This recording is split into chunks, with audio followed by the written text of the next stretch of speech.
આજની ધર્મકથા. પ્રણામ. પૂજ્ય વીર વિજયજી મહારાજ, એમને પંડિત વીર વિજયજી મહારાજ સાહેબ તરીકે આપણે ઓળખીએ.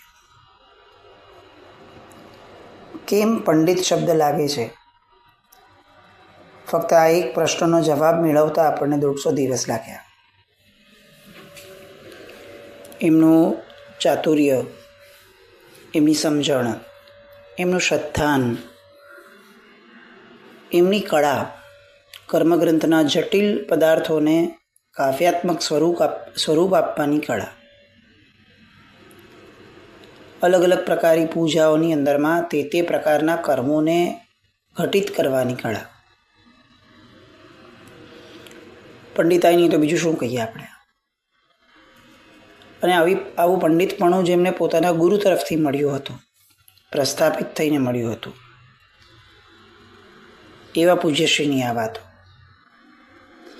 ગઈકાલ સુધી આપણે કળશ એની છેલ્લી પંક્તિ સુધીનું જોયું. પહેલો ઉત્સવ રાજનગર મેં સંગ મલી સમુદાયો, કરતા જીમાં નંદીસર દેવા પૂર્ણ હર્ષ સવાયો.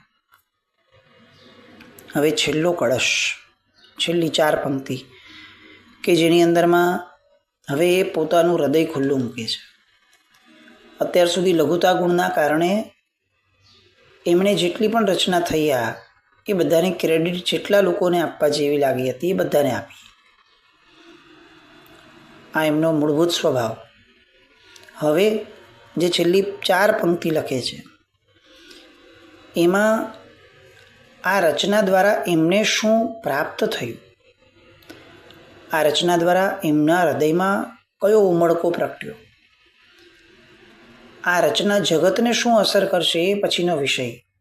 રચના કરતી વખતે એમને શું અસર થઈ એનું વર્ણન એ આ 4 વાક્યોની અંદરમાં કરે છે. આપણી માટે બહુ જ મહત્ત્વના એટલા માટે કારણ કે જો રચનારને આ આનંદ મળ્યો છે, રચનારને આ તત્વો પ્રાપ્ત થયા છે, તો આખી રચનાના સ્વાધ્યાય દ્વારા આપણી પણ પ્રાપ્તિ એ આ દિશાની હોય એવું આલંબન આપણને આના દ્વારા પ્રાપ્ત થાય. શ્રુત જ્ઞાન અનુભવ તાન મંદિર બજાવત ઘંટો કરી, તવ મોહ પુંજ સમૂલ જલતે ભાગતે સગઠી કરી. હમ રાજતે જગ ગાજતે દિન અખય તૃતીયા આજ થે, શુભ વીર વિક્રમ વેદ મુનિવસુ ચંદ્ર વરસ વિરાજતે. છંદના રાગની અંદરમાં ઘડાયેલી આકૃતિ. શ્રુત જ્ઞાન અનુભવ તાન મંદિર બજાવત ઘંટો કરી. હે ભગવાન, મારા પોતાના આત્મ મંદિરની અંદરમાં આ શ્રુત જ્ઞાનનો જે અનુભવ થયો છે રચના દ્વારા, એના તાનમાં મેં જે ઘંટનાદ કર્યો, એ ઘંટનાદના કારણે શું થયું તો કે તવ મોહ પુંજ સમૂલ જલતે ભાગતે સકઠી કરી. મારા મોહનીય કર્મનો પુંજ એટલે કે ઢગલો એમ સમૂલ જલતે મૂળમાંથી બળી ગયો છે. આ ખુમારી શું છે તમે જુઓ. આગળ છે ને એમનો પરિચય એટલા માટે લીધો કે આપણને હવે આ વ્યક્તિ એના શબ્દોની પાછળનું એમનું જે આત્મતંત્ર છે એ સમજાય. એ જ્યારે કંઈ પણ લખે છે ત્યારે લઘુતાનો ગુણ એટલા માટે આપણે સમજાવ્યો કે આપણને ખબર પડે કે આમની પ્રામાણિકતા શું હશે. જે પોતે કરેલી રચનાની પણ ક્રેડિટ બીજાને આપતા હોય એ ક્યારેય અતિશયોક્તિ સાથે પોતાનું વર્ણન નહીં કરે. આવો વિશ્વાસ બેસાડવા આપણે સૌથી પહેલાં કળશની આ કડીઓ એનું વિહંગાવલોકન કર્યું. હવે એમના શબ્દોની મહત્તા સમજાય છે આપણને કે જ્યારે એવું કહે છે કે તવ મોહ પુંજ સમૂલ જલતે, મારા મોહનીય કર્મનો પુંજ બળી ગયો છે એમ નહીં, મારા મોહનીય કર્મનો પુંજ મૂળમાંથી બળી ગયો છે. એટલે શું? મોહનીયનું મૂળ શું તો કે મિથ્યાત્વ. પરમ પ્રામાણિકતાના ધણી એવા પંડિત વીર વિજયજી મહારાજ સાહેબ પોતે પોતાની આત્મદશાને અહીંયા વર્ણવતા કહે છે કે આ રચના કરતાં કરતાં મારો મિથ્યાત્વ મૂળ સાથે બળી ગયો. સમ્યક દર્શનની પ્રાપ્તિની અનુભૂતિની આ વાતો છે. સમ્યક દર્શનની અનુભૂતિની આ વાતો છે. શું થાય? તવ મોહપુંજ સમૂલ જલતે ભાગતે સગઠી કરી. 7 ઠીકરીઓ મોહની કઈ? 7 પ્રકૃતિઓ એટલે કે દર્શન સપ્તક. આપણે મોહનીય કર્મની અંદરમાં અને ઓવરઓલ પણ 64 પ્રકારની પૂજાના ઘણા બધા ધ્યેયમાં આપણે આ વાતને લીધી છે. દર્શન સપ્તક, 7 પ્રકારના દર્શન મોહનીય કર્મ. એ જો એકવાર ક્ષય પામી જાય અથવા એનો ક્ષયોપશમ થઈ જાય તો જ સમજવું કે મોહનીય ઉપર ઘા પડ્યો. એના સિવાયની જેટલી પણ મોહની અને દૂર કરવાની આપણી વાતો છે આ બધો લગભગ ભ્રમ છે. કારણ કે ટેકનિકલ તત્વથી મોહનીય ક્યારે જાય તો કે જ્યારે દર્શન સપ્તક દૂર થાય ત્યારે. આ બધી વાતો આપણે કરેલી છે. અને અહીંયા એની જ વાત કરીને પંડિત વીર વિજયજી મહારાજ સાહેબ કહે છે, તવ મોહપુંજ સમૂલ જળતે ભાગતે સગઠી કરી. આ મોહની સાથે પ્રકૃતિઓ ભાંગીને ભૂક્કો થઈ ગઈ છે આ રચનાના કારણે. હમ રાજતે જગ ગાજતે દિન અક્ષય તૃતીયા આજથે. આજે અક્ષય તૃતીયાના દિવસે અમે વિલસી રહ્યા છીએ, આનંદમાં અમે ગાજી રહ્યા છીએ. શુભ વીર વિક્રમ વેદ મુનિવસુ ચંદ્ર વરસ વિરાજતે. વિક્રમ સંવત 1874. અક્ષય તૃતીયાનો દિવસ, રાજનગર. એ દિવસે અમે જગતમાં ગાજી રહ્યા છીએ. આ એમણે અહીંયા આખી રચનાની કાવ્યતાને પૂર્ણ કરી. આપણને એવું લાગે કે આ શબ્દો જે અંતઃકરણથી આવ્યા, જે કૃપાબળથી આવ્યા, એને અત્યારે ક્યાં શોધવા જવું? વર્તમાન જગતની અંદરમાં આવી રચનાઓ, આવું ઊંડાણ, તત્વ પીરસવાની ક્ષમતા, તત્વ સમજવાની ક્ષમતા, આ બધું જડવું અતિ દુષ્કર છે. અને એવા સમયે આપણી પુણ્યદશા કે આપણને આવી રચનાઓ હજી પણ પ્રાપ્ય છે. ભાંગ્યું તો ઈવારું જ. આ શબ્દ આપણે ઘણીવાર સાંભળ્યો છે કે ભગવાન જે બોલ્યા એમાંનું કેટલું ઓછું લખાણું, એ જે લખાણું એમાંનું કેટલું ઓછું અત્યારે આપણી પાસે પ્રાપ્ય છે. એવામાંનું પૂર્વાચાર્યોનું રચિતા એક આપણી પાસેનું અણમોલ રત્ન 64 પ્રકારી પૂજા. આ 64 પ્રકારી પૂજાના રચયિતા એવા પંડિત વીર વિજયજી મહારાજ સાહેબ. આપણે ગઈકાલે એવું કીધું હતું કે એમના દ્વારા કેટલીક વિશિષ્ટ ઘટનાઓ પણ થઈ હતી એમના જીવનમાં, જેમને આટલા બધા પીધા છે, હવે એમને નિરખવા છે. એ મહાપુરુષનો થોડો પરિચય. રાજનગર ઘી કાંટા શંખેશ્વર પાર્શ્વનાથ ભગવાનનો જિનાલય. એ જિનાલયની જરાક અંદર જતા પોળમાં દિલ્હી ચકલા તરફ શાંતિનાથનો પાડો,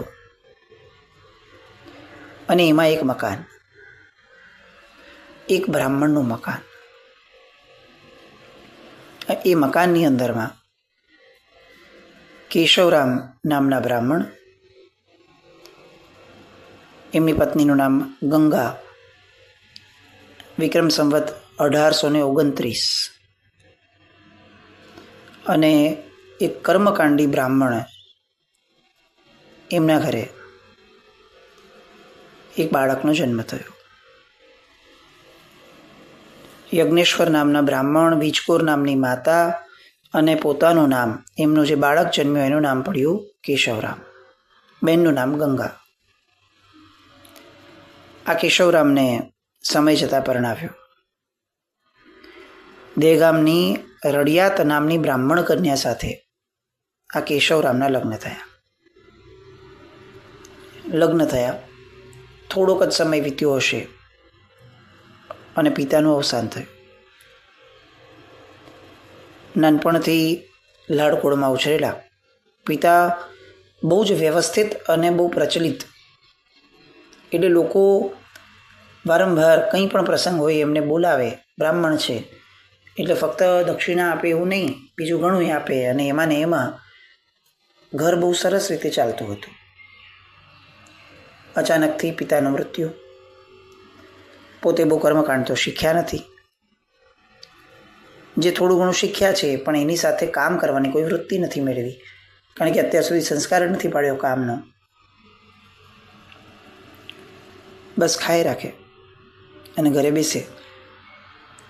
માએ ઠપકો આપ્યો કે તારા બાપા મરી ગયા છે. ઘરમાં 3 સ્ત્રીઓ છે, તારી માતા, તારી બહેન ને તારી પત્ની. આ બધાનું ગુજરાન કોણ ચલાવશે? અને આ એ જમાનો તો હતો નહીં કે જ્યારે સ્ત્રીઓ ઓફિસે જાય ઘર બહાર છોડીને અને પોતાનું મૂળભૂત કર્તવ્ય છોડી અને બીજાના કર્તવ્યમાં પગ મૂકવા જાય. એ તો એ જમાનો હતો નહીં. એટલે માતા કહે છે કે અમારે તો બહુ બહાર નીકળાશે નહીં બેટા, તારે જ કમાવવું પડશે. અને હવે તું નાનો નથી, તું 15 વર્ષનો થયો, કમાઈ લાવ. આવી રીતે રખડીને ખાવું એ તને શોભતું નથી. તમે જુઓ, 15 વર્ષના હતા ને ત્યાં સુધીમાં લગ્ન પણ થઈ ગયેલા અને પિતા ગુજરી પણ ગયેલા. છોકરાએ શબ્દો આકરા સાંભળ્યા. કોઈ દિવસ આકરા શબ્દો સાંભળ્યા નહોતા આજ પર્યંતના જીવનમાં. અને એને લાગી આવ્યું, એવું લાગી આવ્યું ઘર છોડીને ભાગી ગયા. ભાગ્યા, જે જ્યાં રસ્તો લઈ ગયો ત્યાં વયા ગયા. પાછળ માં શોધવા નીકળી. એમ કેવી રીતે ભાગી જવા દે ભાઈ? તારી પત્નીની જવાબદારી, તારી બહેનની જવાબદારી, તારી માતાની જવાબદારી તારી ઉપર છે. ઠપકા સાંભળીને ભાગી જવાતા હશે આમ? એટલે માં તો ગોતવા નીકળી. કોક પાસેથી સાંભળ્યું, ધંધુકા પાસે ભીમનાથ નામનું ગામ છે. એ ભીમનાથ મહાદેવના ધામની બાજુમાં રોઝકા નામનું ગામ છે. માં શોધતા શોધતા ત્યાં આવી. મળ્યા કેશવરામ. માએ કહી દીધું કે ઘરે આવો. હજી ગુસ્સો યથાવત છે. તમે મનસ્થિતિ જુઓ. એક મેણું સાંભળ્યું છે, ગુસ્સો છે, કર્તવ્ય છે, પોતે જ ખોટા છે, અને તેમ છતાં આટલા દિવસે પણ માતા જ્યારે બોલાવવા આવી છે ત્યારે હજી પણ ગુસ્સો યથાવત છે. ના પાડી દે છે, ઘરે નહીં આવો, મને બહુ લાગી આવ્યું છે. માં કહે છે કે એમ શું, 2-3 જણાનું ગુજરાન કઈ રીતે ચલાવવાનું અમારે? પણ નહીં, ગુસ્સો હજી પણ એવો ને એવો જ. ઘસીને ના પાડી દીધી. માને આઘાત લાગ્યો. એ ઘરે પાછી વહી ગઈ, પણ એવી રીતે ગઈ કે બહુ થોડા દિવસોમાં એના પ્રાણ પણ વયા ગયા. હાડ બેસી ગયું. માં તો મરી ગઈ, પણ માના ગયાના સમાચાર બેનને એવા લાગ્યા અને બેનને પણ વસમું લાગ્યું. એ પણ ગુજરી ગઈ. કેવા લાગણીશીલ વ્યક્તિઓની સાથે જન્મ્યા હશે. આજે તો આપણે એટલા બધા પરિપક્વ થયા, એટલા બધા પ્રેક્ટિકલ થઈ ગયા કે કોઈ ગુજરી જાય એનો વસવસો કલાકોને દિવસો માંડ ટકે છે. પ્રાણ ચાલ્યા જાય એવી વળી વાત તો ભૂલી જ જવાની, એ તો હવે સ્વપ્ન થયા. પણ કલાકો સુધી પણ માંડ ટકી શકે એવી લાગણીઓથી વચ્ચે આપણે જીવતા. અને આ જુઓ, માતા ગુજરી ગઈ અને એ સમાચારના કારણે આક્રંદ થતા થોડા દિવસોમાં બહેન પણ ગુજરી ગઈ. કેશવરામને આ સમાચાર મળ્યા કે મારા એક ગુસ્સાના કારણે મેં 2 પ્રાણ લીધા. હવે ફરતા ફરતા 2 વિકલ્પ હતા. યા તો ગામ વયા જાઉં, અને યા તો ક્યાંક બીજે વયા છો, પણ અંદરમાં ક્યારેય કામ નથી કર્યું. એ વૃત્તિના કારણે ફરીથી પોતાનું કર્તવ્યમાંથી લેવાની વાત એમને સૂચી નહીં અને એમના પગ ગામ તરફ ન જ વળ્યા.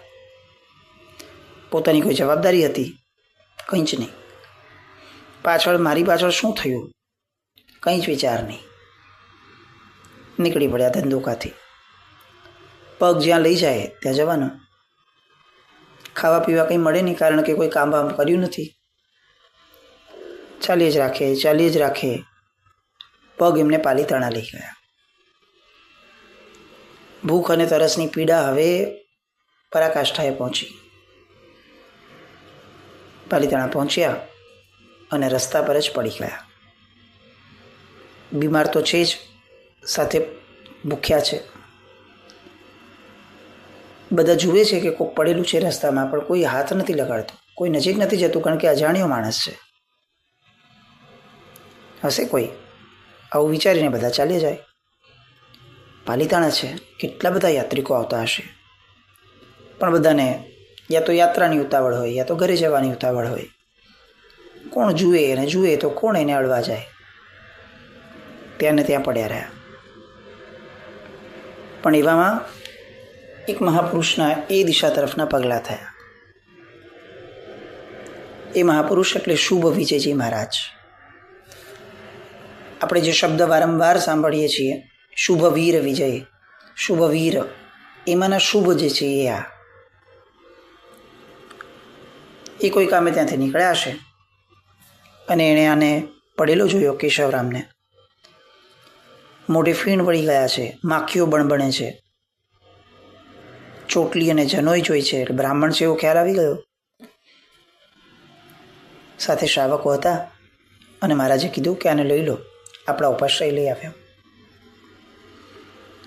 શ્રાવકો હતા, પ્રશ્ન ન કરે. શ્રાવકનું તંત્ર જ આ છે, માનસ તંત્ર, કે એને જ્યારે એના ગુરુ કહે ને ત્યારે એનું કામ શ્રવણનું છે, પ્રોત્સાહનનું નથી. આજે આપણી પાસે જ્યાં આવશ્યકતા નથી એવી જગ્યાઓએ પૃચ્છા નામનો ધર્મ બહુ જ છે. કોઈ એક વાક્ય કહે ને આપણે જોઈને 11 પ્રશ્ન ન પૂછ્યા હોય તો આપણે વિદ્વાન કઈ રીતે ગણાઈએ? આપણી શ્રદ્ધા કરી, પણ જેને આપણે શ્રદ્ધા કીધી છે એવી, જેને ભગવાને કીધી છે એવી શ્રદ્ધા નહીં. બધું જ કર્યા પછીથી કહી દેવાનું કે એમ તો મને બહુ શ્રદ્ધા છે. પણ એ સમયના શ્રાવકો એવા ન હતા. એ શ્રાવકોને જેવું ગુરુ ભગવંતે કીધું કે આને લઈ લો ને આપણા ઉપાશ્રય લઈ આવો, તો કોઈને વિકલ્પ ન થયો કે સાહેબ અજાણ્યો માણસ છે, ઉપાશ્રયમાં કેમ ઘાલવો છે? કંઈ હોય તો અહીંયા ને અહીંયા એનો પતાવી દઈએ. પણ ગુરુની સામે બોલવું એવો સંસ્કાર એમનામાં ક્યારે જન્મ્યો નહોતો. લઈ આવ્યા અને ઉપાશ્રયમાં એની સાર સંભાળ કરવાની શરૂ થઈ. નવડાવ્યા, દોવડાવ્યા, સારવાર કરી, સારા કપડાં પહેરાવ્યા, જમાડ્યા, પેટ ભરીને જમાડ્યા.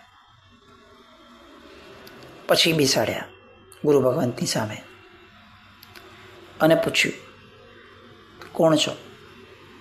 ક્યાંના છો? અહીંયા આવી રીતે રસ્તા પર કઈ રીતે પડ્યા હતા? કેશવરામે પોતાની વાત માંડીને કરી. એને એમ થયું, હાથ જોડીને પગે લાગીને રડતા રડતા કહે છે કે હું બ્રાહ્મણ, તમે જૈન સાધુ, અને તેમ છતાં તમે મારી કેટલી કાળજી કરી, મને સાચો કર્યો. સાહેબ પણ એ જ વાત્સલ્યથી બધી વાતો પૂછે છે, આખી હકીકત કહે છે. અને શું વિજયજી મારા સાહેબ એને આશ્વાસન આપે છે કે કંઈ વાંધો નહીં, તમે હવે અહીંયા શાંતિથી રહો. કેમ ભાગી ગયેલા? આવી રીતે ભાગી જવાય? તમે ભાગ્યા એમાં જુઓ તમારા માતા અને બેન બંનેનું મૃત્યુ થયું. કેવું ભયંકર પાપ તમને લાગ્યું. આવા પાપી છો, કર્તવ્ય પરાયણ નથી થઈ શકતા, બ્રાહ્મણ કુળમાં જન્મ્યા છો તેમ છતાં. આવો એક પણ ઠપકો ના આપ્યો. જ્યારે આપણને ખબર પડે ને કે આ વ્યક્તિને આ બાબતથી રોગ થાય છે, ત્યારે એ બાબતોનું પુનરાવર્તન કરવું એ ક્રૂરતા છે. વાતો સાંભળી અને શું વિજયજી મહારાજ સાહેબને ખ્યાલ આવ્યો કે આને ઠપકાના કારણે લાગી આવ્યું છે, એટલે હવે બીજું જે કરવું એ કરવાનું, પણ હવે આને નવો ઠપકો ના અપાય, એને પ્રેમ જ અપાય. અને એમણે પ્રેમ આપ્યો,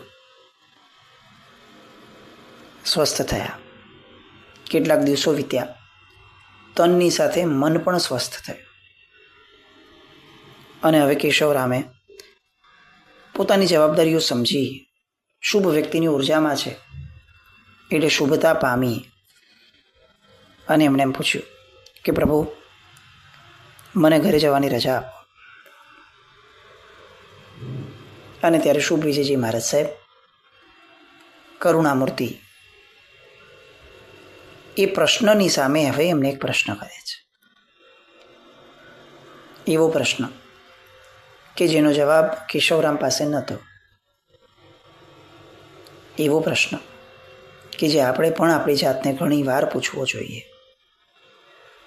એ પ્રશ્નની વાત, એ નિરુત્તર એવા ઉત્તરની વાત, અને એ પછીથી થયેલી આખી ઇતિહાસની ઘટના, એની વાત આવતીકાલ પર રાખીએ. જીના કંઈ પર બોલાય તો મિચ્છામિ દુક્કડમ. જૈનમ જયતિ શાસન.